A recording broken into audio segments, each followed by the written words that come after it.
Ladies and gentlemen, happy Monday, and welcome back to another episode of Party Talk, where we empower leaders in youth drug prevention. And today we are going to talk about developing youth and their minds, because today I'm talking with Steve Schecter. He is the founder of MuchSmarter, and this is a company that helps young people use their minds to create the life that they want. And why I'm so excited about this is because in drug prevention, we talk a lot about substances. But what we don't talk about is that foundation of if we can help students create a life that they want, they won't have the desire to use destructive substances because they will be so in love with their reality, they won't need to escape it. So Steve, thank you so much for being on the Party Talk podcast. And how's your day going so far? It's going great, and I've got to tell you, Jake, that you have such incredible positive energy that it's absolutely contagious. I could tell you with a great certainty, if I were feeling down before I got on the call with you, I'd be flying. So thank you for that. Your is truly infectious. Absolutely. Thanks for saying that. I love it. And why don't we learn more? Because when I was on your profile, I resonate with all your language, like everything you're putting together. And can you tell us more about, like, what is MuchSmarter and why did you see a need for this? I guess however you want to start the story. I'm just really, really intrigued. It sounds awesome. Well, that's a great starting point, Jake. Why did I see the need for it? So it really started with my own background.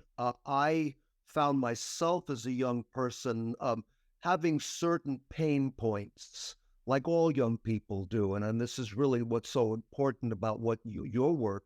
I found certain pain points and just normal stuff, feeling shy, comparing myself often needlessly with other kids, and finding the need for skills. I had a conversation with my dad once. I must have been about 11, and I was talking with a friend of mine, Richard, and Richard summarized his problem as said, "I don't have confidence."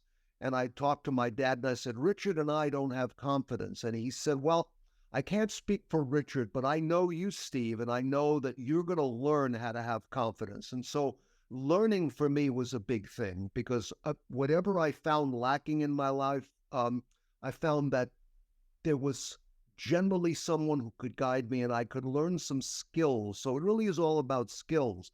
Fast forward, I found from experience that I was able to level up in almost every area of life. And just having the experience of leveling up academically, socially, never got good at golf, but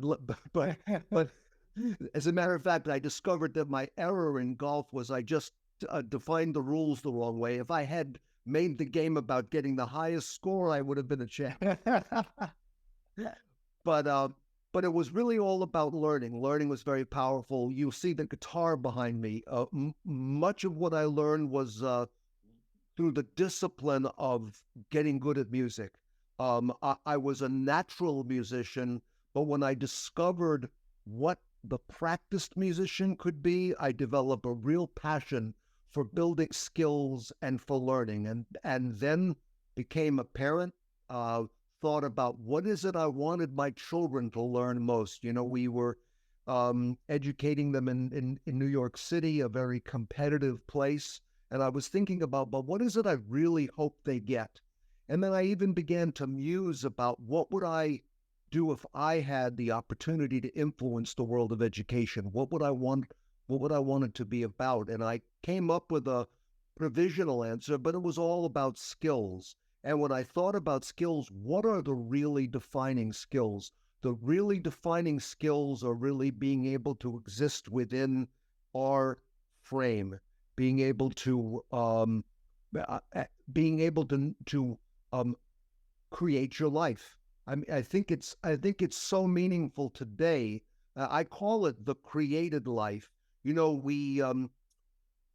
One of the biggest difficulties as a young person is outside influences seem so strong, and we feel helpless in light of all the pressures that weigh on us. When we understand that we are the creator of our own life, it makes everything different. So I'm going to stop here to sort of check in with you about what I said so far. No, that is so cool. I'm writing down some things because I definitely want to ask you about them.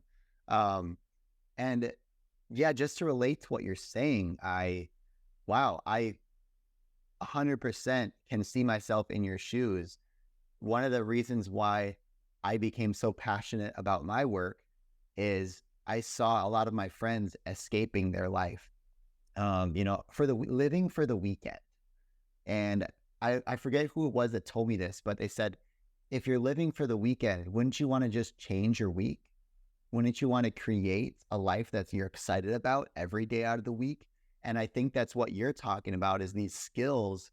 And I remember going through school having this struggle of, hey, my friends want to escape to have fun. They want to do these dangerous things. They were learning how to socialize by depending on a substance, or they were learning how to relieve stress depending on a substance. And I thought to myself, well, I've seen where that road leads. I've seen addiction. I've seen all these trials and relationship issues that happen when we go down that road. I don't want that, like, quote unquote skill, or I don't want my body to learn how to do that. I want a real skill where I learn how to deal with my stress and I learn how to socialize without depending on a substance. And music, drumming is for me, man. I'm a drummer. So we gotta play sometime. It's so many life lessons in there. It's awesome. So yeah, all that to say, I absolutely relate to you 100%. And I definitely want to dive into some of those skills that you're talking about. Like, what are these? You mentioned there's a number of skills that you focus on or that you've identified. Would love to learn about what skills are important for young people to learn. I love that question. And so that kind of brings me to the current chapter. As it happens, I got a master's in business. I went to work developing products for companies. I was very engaged in it. I did it well. The heart was missing. Where I engaged my heart was in music, and I actually took a year and a half off to write and produce a musical. I produced it for one night on Broadway, and my heart was engaged. The one night musical was a success. I was so happy that I was living in New York City at the time. I picked myself out a park bench overlooking the East River, and I sat there for a week in bliss. I was so happy from the experience. And, Wow. and then as a coincidence, the universe, I think, threw me an interesting curve, and that a guy who was college advisor at a school here on Long Island said to me, he had observed that I was volunteering with young people, and he said, I really admire your commitment to young people. I wish you'd help some of our students. And I didn't think he was serious, so I said, sure, no problem. So this was the birth of my accidental tutoring company. He started sending me students a few months later, and he was sending them in numbers, and they were starting to tell other students. And what happened was that I no longer had time. It no longer fit within the volunteering hours, so I had to make more time. And then so that's how my current life began. And early on, because of my own experiences, I wanted to make it about more than just the academics. Don't get me wrong. I think the academics are important, especially if you use them the way I do. What I came to was a kind of a model that our success, and I use success in the broadest sense of the word. In other words, success is self-defined, but our success is a product of how we think, how we feel, and how we learn. So those are the three sets of skills. How we think relates to the way we view our potential and the way we view difficulty. And I have, in the years since outline 10 thinking habits that I think are the most powerful to master. But let's boil it down to essentially two things. We want to learn how to expand our view of our potential and shrink our view of difficulty. The more we understand that difficulty is temporary, that difficulty can be broken down, and that in that way difficulty can be mastered, the more powerful we are. And so those are habits of thinking. Habits of feeling, around the time I was starting to work with students, I learned what for me was a superpower. I learned how to let go of what I call limiting emotions. And limiting emotions, we all know what they are: fear, anger, self-judgment, worry. So I identified 10 feeling habits that are in our model, but let's boil it down again for the purpose of being brief. Our feeling habits come down to being able to choose the emotion we bring to our game. Think of when we're in a helpless place, we think we are our anger. We think we are our anxiety.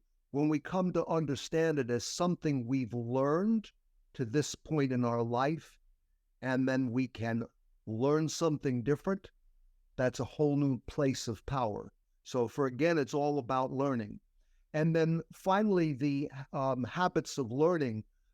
Again, there are 10 of them, but they boil down to being able to look at the challenges we face in the manner of a game of skill. And this is where I think we'd like to rejuvenate academics.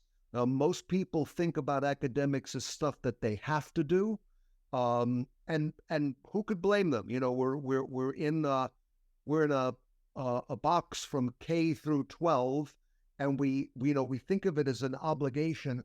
But if we think of these mental challenges as a way to get mentally fit, as a way to learn how to use our mind, we can reframe them and make something out of them. And this is really not for the system to do for us. This is for us to do for us. So it's habits of thinking, habits of feeling, and habits of learning. And those are the three sets of skills. I want to, just because of I know your particular interest, I want to talk a little bit about the habits of feeling, the one in the middle, because I personally learned how to let go of limiting emotions. I can date it about 20 years ago when I really started accelerating my learning. And I want to say it's been a really important thing. I noticed that when I learned how to let go of these limiting emotions, and I share this with students, I noticed that often, things would get better if I would only refrain from making them worse. And the reason I say this to you is because I know the special concern that you have with young people and avoiding going down the road of dependency or even harming themselves. And so having come from the perspective of things often will get better of their own accord if we can only learn how to refrain from making them worse, I think it's a great learning. It's not even that difficult, Jake. You know, it's just a great learning. Wow. That's fascinating. I love the way that you've broken it down into these three areas. And it sounds like you have an incredible model. Even being on your website as well, was super intrigued about, gamifying and having this challenge, like viewing learning as a challenge. And I think that goes with, like you said, how we think, we feel, and we learn, is we can apply this view of these challenges aren't a challenge can be overcome. Like you had said, it's a way that we view them that can make all the difference. If we think that we are the problem or we are our emotions, that we have no control over it, versus if we recognize we're feeling an emotion, then we do have control over it. And that is such an important lesson to learn. And looking back on life, right, we probably can both attest to, I wish I had learned that earlier. Life would have been so much sweeter. Yeah, it's I feel deeply grateful for having learned it. Period. I feel it's and I think about being a teenager in particular, and how comparing myself with everyone else on every possible dimension, and seeing how meaningless that is, and all the pressure it puts, and all of the unnecessary unhappiness it creates. Um, and then coming to a point where I can honestly say I'm the creator of my own life. I mean, that's really, I mean, I can feel it, even saying it, I can feel an exhilaration. Um, and it's something learned. But I think it's really to your point. You know, a lot of the addiction that you're talking about, I would imagine a lot of it's fairly dramatic, and fairly um, there are dramatic forms that the addiction takes. But I think the tendency or the vulnerability to addiction is kind of pervasive in society if we encourage dependency. In other words, if we teach people how to be helpless, if we teach them that the power is elsewhere, then we may be encouraging mild forms of dependency, but it's just a continuum, right?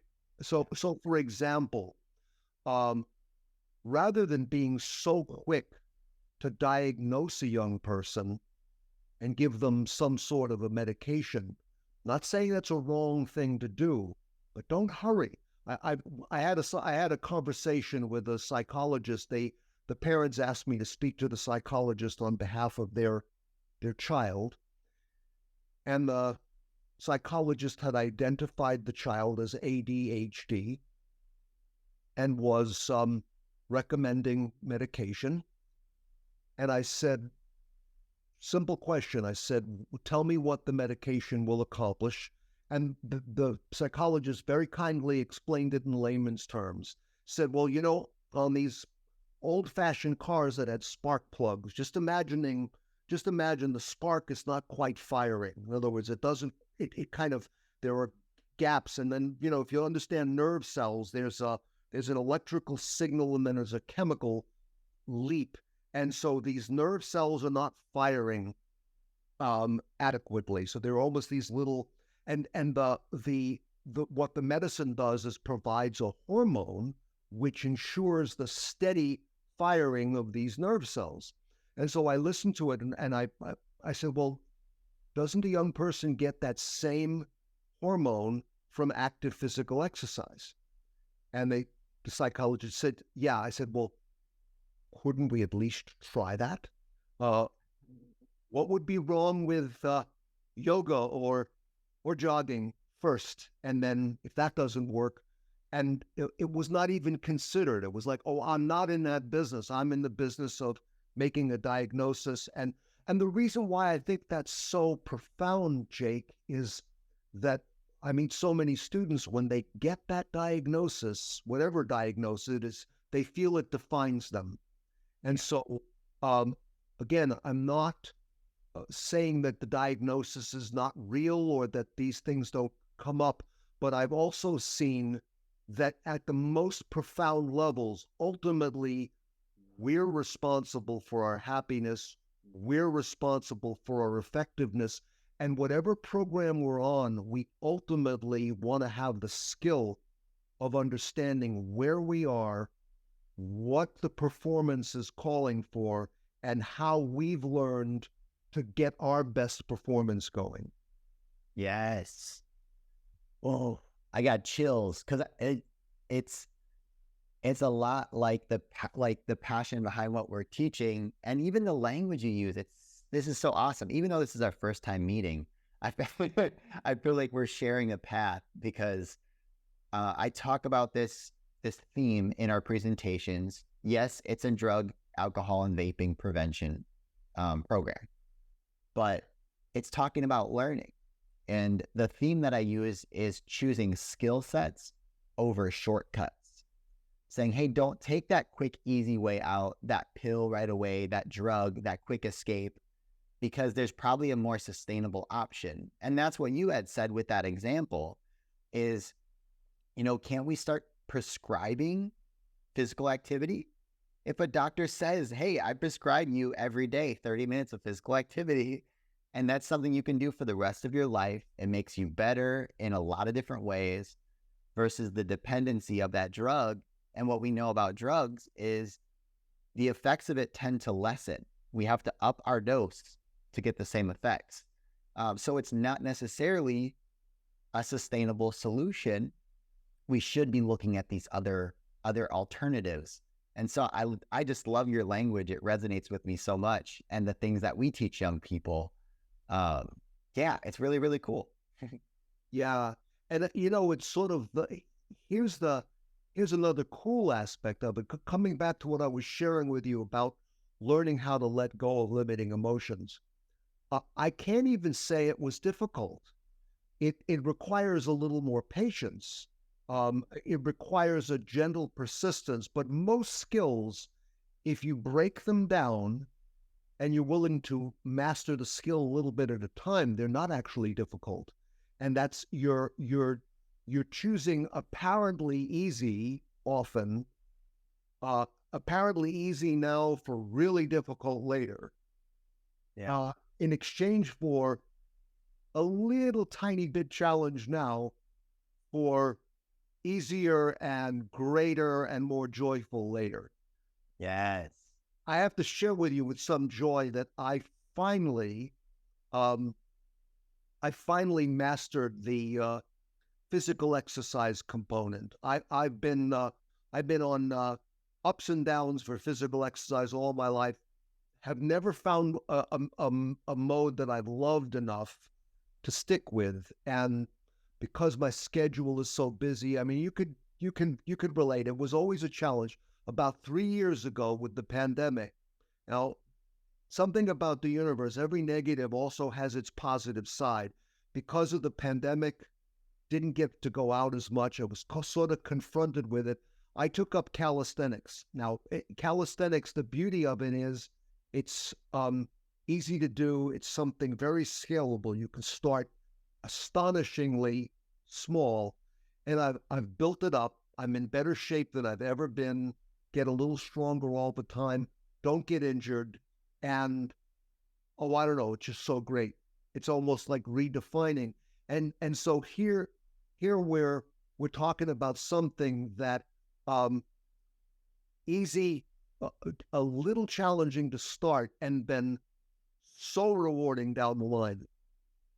Yeah, that's good. Can I ask you more about your program and kind of what it looks like?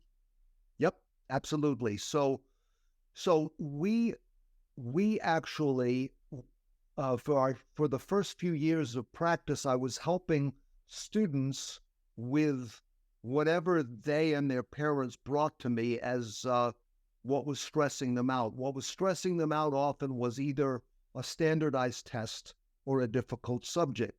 And initially, I was just addressing the academic component. And then I found that Jake, I was just getting a lot of love. And I said, there's something else going on here. There can't be this much love attached to an SAT. It just can't be. But I realized that where the love was coming from is that I think parent and child were feeling something exhilarating on becoming successful with something they thought they couldn't. I think this was the big thing. So I remember I had and this comes back to the game of skill metaphor. I had a student named Jonah who came to me with he wanted to take an SAT, he wanted to do well. He wasn't showing particular strength in any subjects, and when I gave him a sample set of SAT math questions, he got 1 out of 20 correct. So it wasn't like an astonishingly strong start. Not only that, there were there were attention issues that his parents were talking about. So, but I deal in a world of strengths, so I wanted to find out what Jonah's strengths were, and I found out that he had an extraordinary work ethic when it came to sports.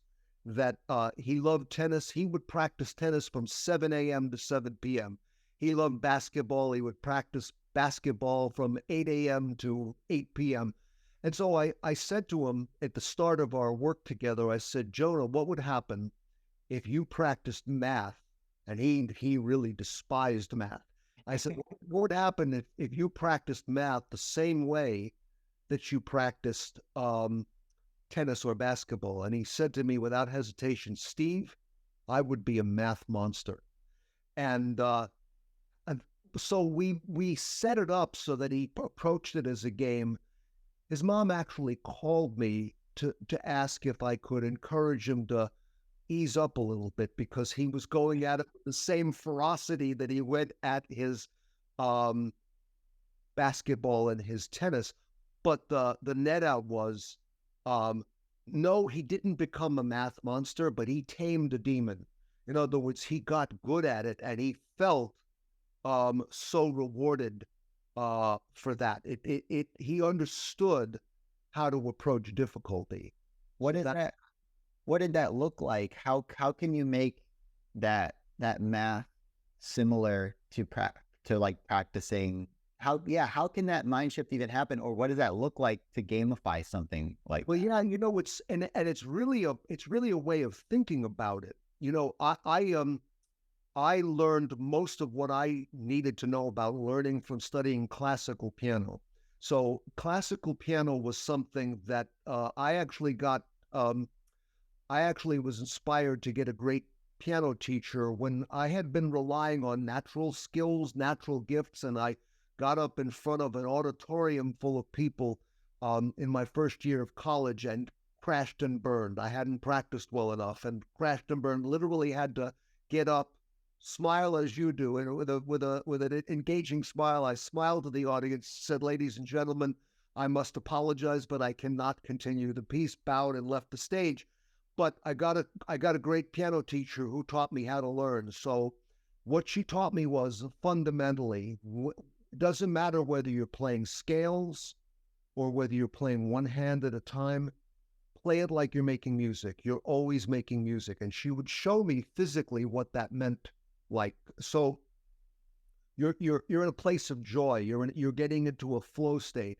And she taught me how to take something complex, break it down into small working parts, so that what you're working on a given day is not difficult, and then to patiently and lovingly build it back together again. I bet any great college football coach will tell you that he or she does the same thing with the team. Break it down, do the small drills, build the enthusiasm around those small drills, and then pull it back together again. And so that's what I learned to do with classical piano. I then applied it to academics. Before I went to graduate school for business, I applied that same mentality to a big bad standardized test and broke it down like I would break down a piano piece. And then I learned how to apply that to most things. And so what the neuroscientists will tell you is that if you have a strong neural network for something, in other words, a neural network is the brain assigns nerve cells to a task, and when a task becomes very well practiced, the nerve cells not only aggregate into bigger bundles, but they fire more quickly. If you have a strong neural network for something, and then you have a weak neural network for something else, if you can kind of get them close together in your thinking, then the weak neural network will start to benefit from the strong neural network. I did that with math and music. I didn't like math at all in high school, but when I learned to associate it with music in my brain, then I was able to actually love math. And so I think that's what happened with Jonah. I think because when he started to see math in the same place that he saw tennis and basketball, and understood the process, then it neutralized it. You at least neutralize it, and maybe you turn it into something you love. Now, Yeah. Uh, Being a person in the world, in a business or in a professional capacity, you recognize that you have a mix of things that you love and you have a mix of things that you don't love. Um, at a minimum, we want to get out of our comfort zone. And so that involves being able to approach something we fear.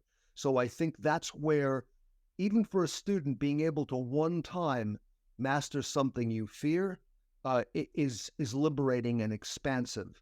So yeah, and so, but it is a matter of the way you see it. Nobody else can do that for you. It's really about how you frame it. So when I talk about gamification, the the avatars and the bells and whistles and the kachings are the less important thing than to internalize it as a game. Um, I, Yeah. I recently had a student that I was honored. The parents decided to assign me the student in the student's gap year. The student took a gap year between high school and college, and instead of sending the student away to a school, they decided to have the student study with me for a year. And we actually, as part of our training, we did math that she would have feared. We did calculus. And here were some of the cool things that happened as a result of our work together. She understood that she could learn something at her own pace. In other words, that it didn't matter if some things took her longer. It didn't matter if she made mistakes. It didn't matter if she failed. In the end, two things she got out of the work.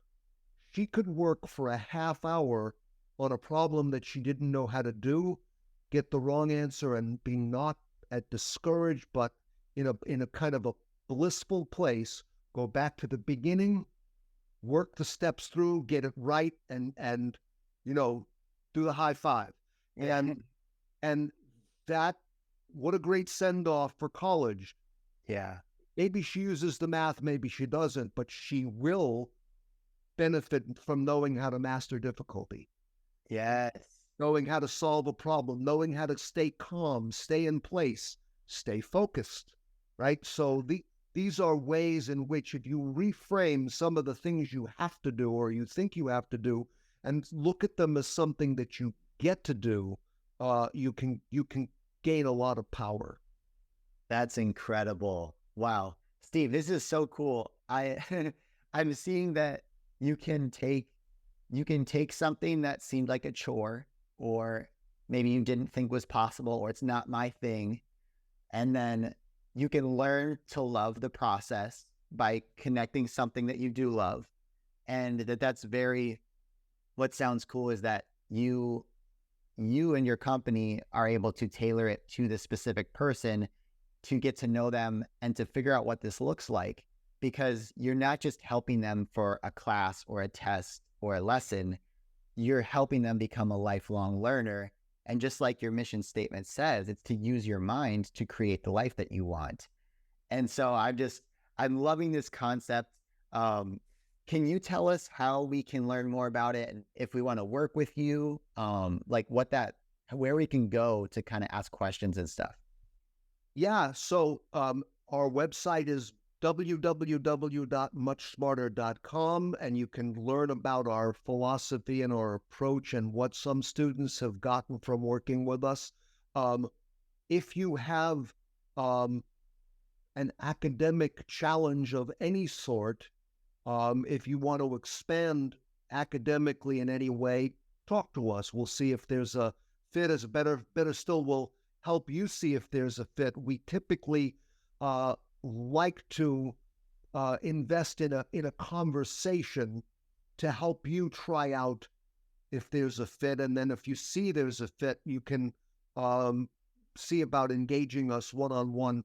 Also, be on the lookout for our games. We have one standardized test game in the U.S.